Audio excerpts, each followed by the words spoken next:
everybody, guess what? We're back. It's been a while since we reviewed a movie or talked about anything. I'm Cinema Dan. This is Mr. Mohawk, but he's in the fedora now, and there's Corey Trailer Taylor.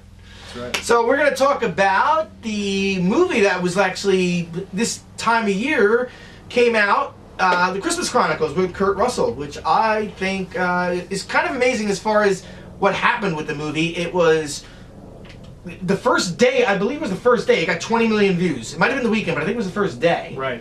And that would be the equivalent of making $200 million at the box office if it was in theaters. So, having said that, we're going to all talk about it, and I'm going to give my guest, Corey, the first thing, starting about Christmas Chronicles. What did you think? Overall, I liked it. I think it began a little too sentimental and treacly. I was a little worried about it at the beginning.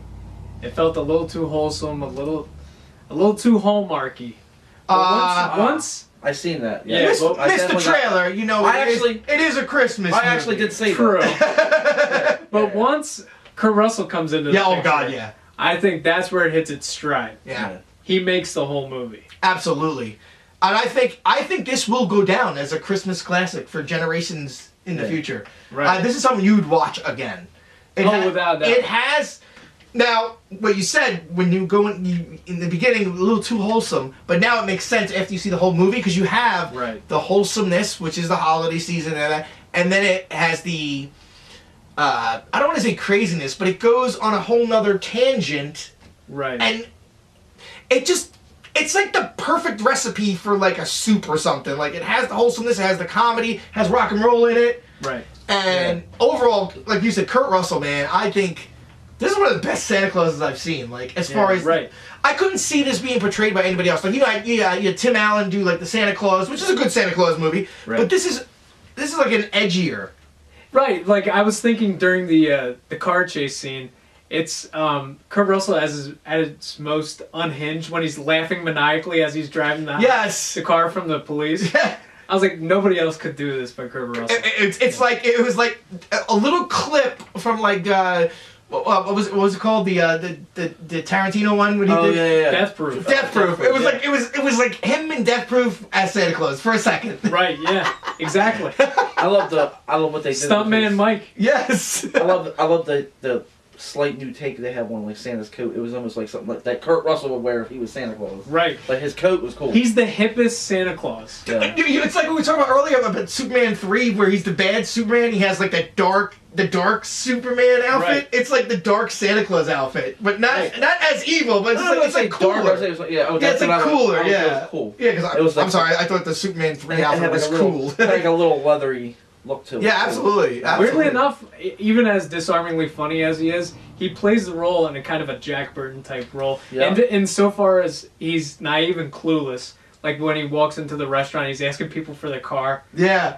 And then he goes up to the bartender and is talking about his criminal background.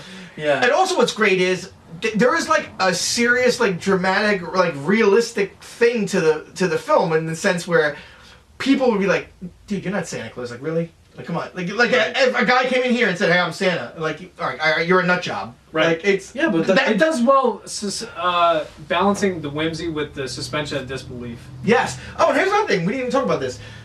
I think I know the reason, but I'm not sure. There's no Rudolph in it. Did he name all the reindeer? Because I don't remember. He named all the reindeer, never said Rudolph. But there is a scene, if you look closely, I think when he parks the...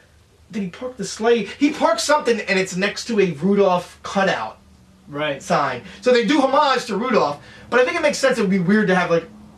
Because by the way, all the reindeer in here look so realistic. You can tell it's CGI, don't get me wrong, it's not the best, but it's like a 9 out of 10.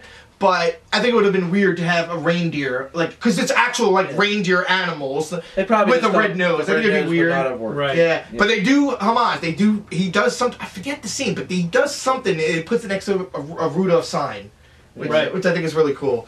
All right, let's get into the rock and roll part, though. Oh, the scene when he's singing in the prison. And he's amazing. He's doing Elvis rendition, and we Yeah, researched this, and Here we he's go. played Elvis 3 times technically. So Kurt Russell played Elvis 3 times. I'll tell you the 2 I knew and the 1 I didn't know, and he'll tell you the 1 I didn't know. So he actually played Elvis in I think it was a TV biopic. I don't think it was actually directed by John Carpenter. Right. And obviously in what was it 3,000 Miles of Graceland. 3,000 Miles of Graceland. And now here's the thing. Yeah, Check this out. yeah. I guarantee you guys did not know this because I didn't know this. Not that I'm tooting my own hat, but check this out. He played Elvis in Forrest Gump. what? You say Forrest Gump? We're not talking about the actor when he looks at little Forrest Gump. He's like, hey, show me that little move again.